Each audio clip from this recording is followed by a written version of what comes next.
ओम शांति। 24 जनवरी 2024 बाबा के महावाक्य। मीठे बच्चे, आत्म अभिमानी बनने की प्रैक्टिस करो तो विकारी ख्यालात उड़ जाएंगे। बाप की याद रहेगी, आत्मा सतो प्रधान बन जाएगी। प्रश्न: मनुष्यों को दुनिया में किस रास्ते का बिल्कुल ही पता नहीं है? उत्तर: बाप से मिलने व जीवन मुक्ति प्राप्त करने के रास्ते का किसको भी पता नहीं है। सिर्फ शांति शांति करते रहते हैं, कॉन्फ्रेंस करते रहते, जानते नहीं कि विश्व में शांति कब थी और कैसे हुई। तुम पूछ सकते हो कि आपने विश्व में शांति देखी है? शांति कैसे होती है? विश्व में शांति तो बाप द्वारा स्थापन हो रही है। तुम आकर समझो। ओम शांति। रूहानी बाप बैठ रूहानी बच्चों को समझाते हैं। पहले पहले तो यह दृष्टि पक्की करो कि हम आत्मा हैं। हम भाई भाई को देखते हैं। जैसे बाप कहते हैं, मैं बच्चों आत्माओं को देखता हूँ। आत्मा ही शरीर की कर्मेंद्रियों द्वारा सुनती है, बोलती है। आत्मा का तख्त है भ्रुकुटी। तो बाप आत्माओं को देखते हैं। यह भाई भी अपने भाइयों को देखते हैं। तुमको भी भाइयों को देखना है। पहले यह दृष्टि पक्की चाहिए, फिर क्रिमिनल ख्यालात बंद हो जाएंगे। यह आदत बढ़ जाएगी। आत्मा ही सुनती है, आत्मा ही चुरपुर करती है। यह दृष्टि पक्की होने से और ख्याल सब उड़ जाएंगे। यह है नंबर 1 सब्जेक्ट। इसमें दैवी गुण भी ऑटोमेटिकली धारण होते रहेंगे। कर्मेंद्रियां चलायमान देह अभिमान में आने से ही होती हैं। देही अभिमानी बनने की बहुत कोशिश करो तो तुम्हारे में ताकत आएगी। सर्वशक्तिमान बाप की ताकत से ही आत्मा सतो प्रधान बनती है। बाप तो है ही सतो प्रधान। तो पहले पहले यह दृष्टि पक्की हो, तब समझे कि हम आत्म अभिमानी है। आत्म अभिमानी और देह अभिमानी में रात दिन का फर्क है। हम आत्माओं को अब वापस घर जाना है। आत्म अभिमानी बनने से ही हम पवित्र सतो प्रधान बनेंगे। यह प्रैक्टिस करने से विकारी ख्यालात उड़ जाएंगे। मनुष्य कहते हैं, धरती के सितारे। बरोबर हम आत्मा सितारा है। यह शरीर मिला है कर्म करने के लिए। अब हम तमो प्रधान बने हैं, फिर हमको सतो प्रधान बनना है। बाप को आना भी पुरुषोत्तम संगम युग पर है। ऐसे कभी नहीं कहेंगे कि क्राइस्ट के शरीर में आते हैं। वह आते ही रजो प्रधान में है। कोई बुद्ध व क्राइस्ट के तन में भगवान आए, यह तो हो न सके। वह आते ही एक बार हैं और आते हैं पुरानी दुनिया में नई दुनिया स्थापन करने। तमो प्रधान दुनिया को बदल सतो प्रधान बनाने। वह जरूर संगम पर आएंगे और कोई समय पर वह आ ना सके। उनको आकर नई दुनिया स्थापन करनी है। उनको कहा जाता है हेवनली गॉड फादर। ड्रामानुसार संगम का भी नाम है। श्री कृष्ण को तो बाप व पतित पावन नहीं कहेंगे। उनकी महिमा बिल्कुल अलग है। बाबा समझाते रहते हैं, पहले पहले कोई को एम ऑब्जेक्ट समझाओ। भारत में लक्ष्मी नारायण का राज्य था, तो एक धर्म एक राज्य था। आदि सनातन देवी देवता धर्म था। एक ही अद्वैत धर्म था। हेवन स्थापन करना तो बाप का ही काम है। कैसे करते हैं वह भी क्लियर है। संगम पर ही बाप आकर समझाते हैं कि देह के सब धर्म छोड़ अपने को आत्मा समझो। लक्ष्मी नारायण के चित्र पर ही सारी समझानी देनी है। शिव बाबा का चित्र भी है। महिमा वाला चित्र बहुत अच्छा बना हुआ है। यह है ही नर से नारायण बनने की सत्य कथा। राधे कृष्ण की कथा नहीं कहते हैं, सत्य नारायण की कथा। तुमको नर से नारायण बनाते हैं। पहले तो छोटा बच्चा होगा। छोटे बच्चे को नर नहीं कहा जाता है। नर नारायण नारी लक्ष्मी कहा जाता है। तुम बच्चों को इस चित्र पर ही समझाना है। सन्यासी तो आदि सनातन देवी देवता धर्म की स्थापना कर ना सके। शंकराचार्य तो आते ही हैं रजो प्रधान के समय। वह राजयोग सिखा ना सके। बाप आते हैं संगम पर। कहते हैं बहुत जन्मों के अंत के भी अंत में मैं प्रवेश करता हूँ। ऊपर त्रिमूर्ति भी है। ब्रह्मा योग में बैठा है। शंकर की तो बात ही अलग है। बैल पर सवारी हो ना सके। बाप को तो यहाँ आकर समझाना है।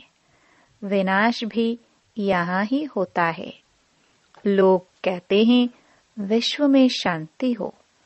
वह तो होने वाली है, तब बुद्धि में आता है। चित्रों पर तुम अच्छी तरह समझा सकते हो। जो शिव की व देवताओं की भक्ति करते हैं उनको समझाना है। वह झट मानेंगे।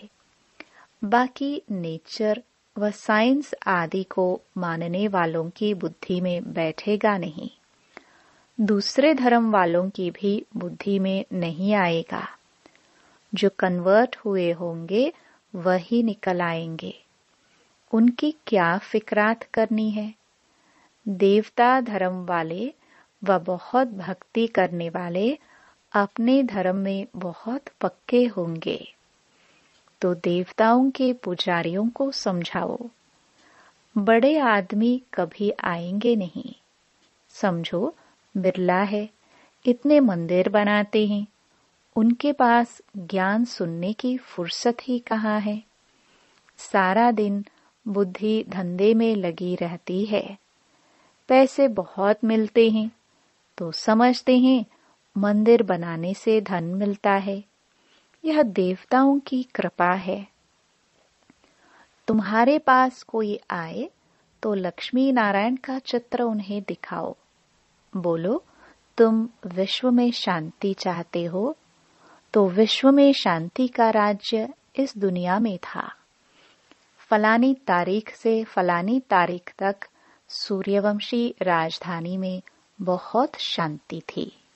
फिर 2 कला कम हो जाती है। इस चित्र पर ही सारा मदार है। अब तुम विश्व में शांति चाहते हो। कहाँ चलेंगे? घर को तो जानते ही नहीं हैं। हम आत्मा शांत स्वरूप हैं। मूल वतन में रहते हैं। वही शांति धाम है। वह इस दुनिया में नहीं है। उनको कहा जाता है निराकारी दुनिया। बाकी विश्व इसको ही कहा जाता है। विश्व में शांति नई दुनिया में होगी। विश्व के मालिक यह बैठे हैं। गरीब इन बातों को अच्छी रीति समझते हैं।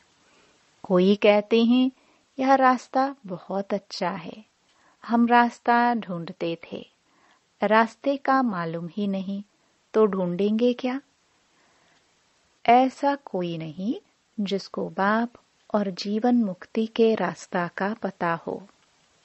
शांति शांति कहते रहते हैं, परंतु शांति कब थी, कैसे हुई, किसको भी पता नहीं है। कितनी कॉन्फ्रेंस आदि करते हैं, उनसे पूछना चाहिए, तुमने कभी विश्व में शांति देखी है कि विश्व में शांति कैसे होती है। तुम प्रजा आपस में क्यों मूंझते हो, कॉन्फ्रेंस करते रहते हो, जवाब कहाँ से मिलता नहीं। विश्व में शांति तो अब बाप द्वारा स्थापन हो रही है। तुम कहते हो क्राइस्ट से 3000 वर्ष पहले हेवन था, तो वहां ही शांति थी। अगर वहां भी अशांति होती तो बाकी शांति कहाँ से मिलेगी। अच्छी तरह से समझाना है। इस समय तो तुमको इतना समय बात करने नहीं देते, क्योंकि अभी उनके सुनने का समय ही नहीं आया है। सुनने का भी सौभाग्य चाहिए। तुम पद्मा पदम भाग्यशाली बच्चे ही बाप से सुनने के हकदार बनते हो। बाप बिगर और कोई सुना ना सके। बाप तुम बच्चों को ही सुनाते हैं। यह है ही रावण राज्य, तो यहाँ शांति कैसे हो सकती। रावण राज्य में सब पतित हैं, पुकारते हैं कि हमको पावन बनाओ। पावन दुनिया तो इन लक्ष्मी नारायण की थी। राम राज्य और रावण राज्य में कितना फर्क है। सूर्यवंशी, चंद्रवंशी, फिर होते हैं रावण वंशी। इस समय है कलयुग, रावण संप्रदाय। बड़े बड़े लोग भी एक दो को गुर गुर करते रहते हैं। बहुत अहंकार है कि मैं फलाना हूं। तो इस लक्ष्मी नारायण के चित्र पर समझाना बहुत सहज है। बोलो, इनके राज्य में ही विश्व में शांति थी, कोई और धर्म नहीं था। विश्व में शांति सो तो यहाँ ही होती है। तो मुख्य यह चित्र है। बाकी ढेर चित्रों पर समझाने से मनुष्यों के ख्यालात और तरफ चले जाते हैं। जो समझा है वह भी भूल जाता है। तब कहा जाता है टू मैनी कुक्स। बहुत चित्र होते हैं और हंसी कुड़ी के मॉडल अथवा डायलॉग आदि होते हैं, तो मूल बात बुद्धि से निकल जाती है। कोई विरला ही समझ पाते हैं कि बाप यह स्थापन कर रहे हैं। 84 जन्म भी इसके लिए ही हैं। दिखाएंगे जरूर एक का, सबको कैसे रखेंगे। शास्त्रों में भी एक अर्जुन का नाम रखा है ना। स्कूल में मास्टर एक को थोड़े पढ़ाएंगे। ये भी स्कूल है। यह तुम्हारे बैज भी बहुत काम कर सकते हैं। यह सबसे अच्छा है। पहले शिव बाबा के चित्र के सामने लाना चाहिए और फिर लक्ष्मी नारायण के चित्र के आगे। तुम शांति मांगते हो, वह कल्प कल्प बाप द्वारा ही स्थापन होती है। तुम इस चक्र को जान गए हो। पहले तुम भी तुच्छ बुद्धि थे, अब बाप स्वच्छ बुद्धि बनाते हैं। लिखना चाहिए, सिवाय परमपिता परमात्मा के कोई भी किसकी सदगति कर नहीं सकते, विश्व में शांति कर नहीं सकते। बाप ही सब कुछ कर रहे हैं, याद भी उनको ही करते हैं। मुख्य चित्र यह दोनों है। इससे हिलना नहीं चाहिए। जब तक पूरा न समझे। यह नहीं समझा तो कुछ भी नहीं समझा, टाइम वेस्ट हो जाता है। देखो, बुद्धि में नहीं बैठता तो चला देना चाहिए। इसमें समझाने वाले बहुत अच्छे चाहिए। अगर माता हो तो बहुत अच्छा, इसमें कोई नाराज नहीं होगा।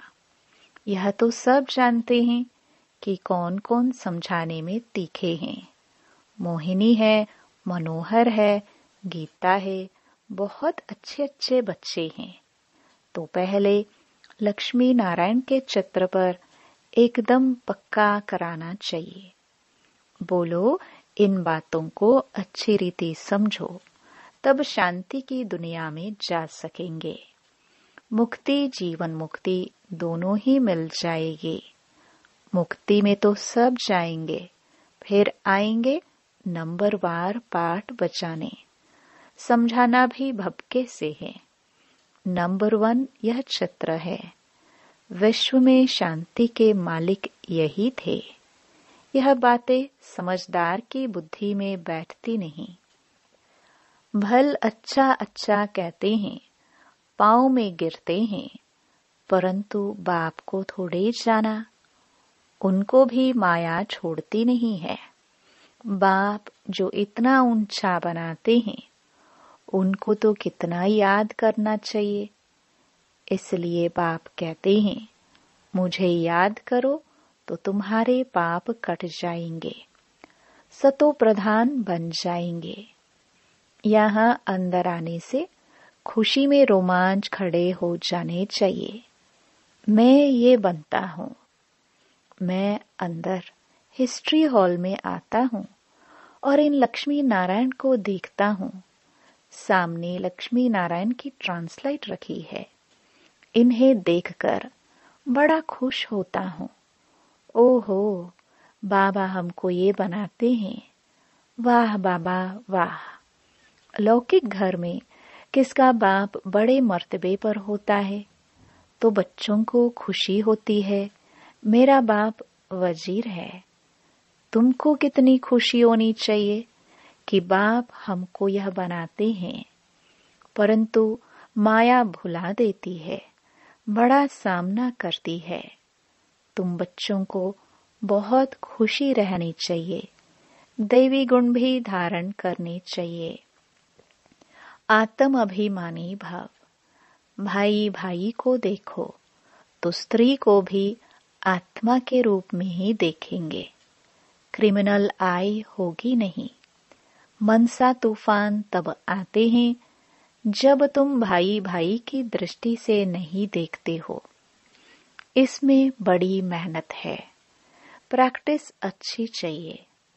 आत्म अभिमानी बनना है। कर्मातीत अवस्था तो पिछाड़ी में ही होगी। सर्विस करने वाले बच्चे ही बाप की दिल पर चढ़ सकते हैं। भल देरी से आते हैं, वह भी गैलप कर सकते हैं, तीखे जा सकते हैं। तुम बच्चों ने पहले की हिस्ट्री तो सुनी है कि इन्होंने घर बार कैसे छोड़ा, रात रात में भागे, फिर इतने बच्चों को पाला। इसको कहा जाता है भट्टी। फिर भट्टी से नंबरवार निकले। यह तो वंडर है जो बाबा तुमको वंडरफुल स्वर्ग का मालिक बनाते हैं। गॉड फादर तुमको पढ़ाते हैं। कितना साधारण है, कितना रोज रोज बच्चों को समझाते रहते हैं और बच्चों को कहते हैं नमस्ते। बच्चे, तुम मेरे से भी ऊंचे जाते हो। तुम्हें कंगाल से डबल सरताज विश्व के मालिक बनते हो। तो बाप बड़ी रुचि से आते हैं। अनगिनत बार आए होंगे। आज तुम मुझ राम से राज्य लेते हो, फिर रावण से तुम राज्य हराते हो। ये खेल है। अच्छा, मीठे मीठे लखी सितारों प्रति मात पिता बाप दादा का याद प्यार और गुड मॉर्निंग। रूहानी बाप की रूहानी बच्चों को नमस्ते। धारणा के लिए मुख्य सार।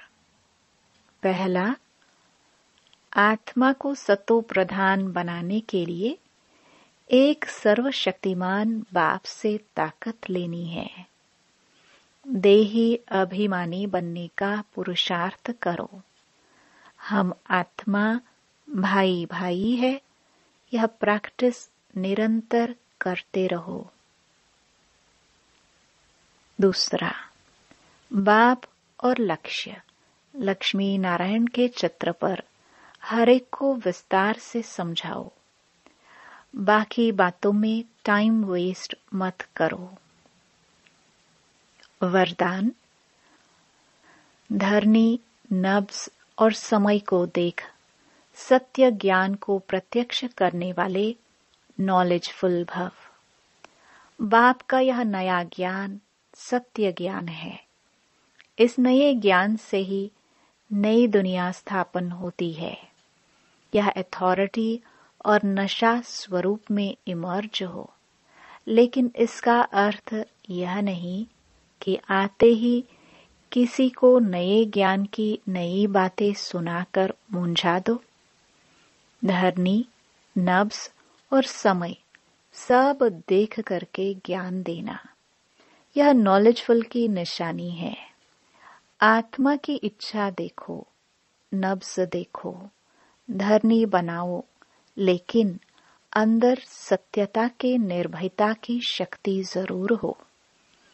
तब सत्य ज्ञान को प्रत्यक्ष कर सकेंगे। स्लोगन। मेरा कहना माना, छोटी बात को बड़ी बनाना। तेरा कहना माना, पहाड़ जैसी बात को रुई बना देना। अव्यक्ति साइलेंस द्वारा डबल लाइट फरिश्ता स्थिति का अनुभव करो। जिम्मेवारी को निभाना यह भी आवश्यक है, लेकिन जितनी बड़ी जिम्मेवारी उतना ही डबल लाइट। जिम्मेवारी निभाते हुए जिम्मेवारी के बोझ से न्यारे रहो। इसको कहते हैं बाप का प्यारा। घबराओ नहीं, क्या करूं, बहुत जिम्मेवारी है, यह करूं व नहीं, यह तो बड़ा मुश्किल है। यह महसूसता अर्थात बोझ है। डबल लाइट अर्थात इससे भी न्यारा। कोई भी जिम्मेवारी के कर्म की हलचल का बोझ ना हो। ओम शांति।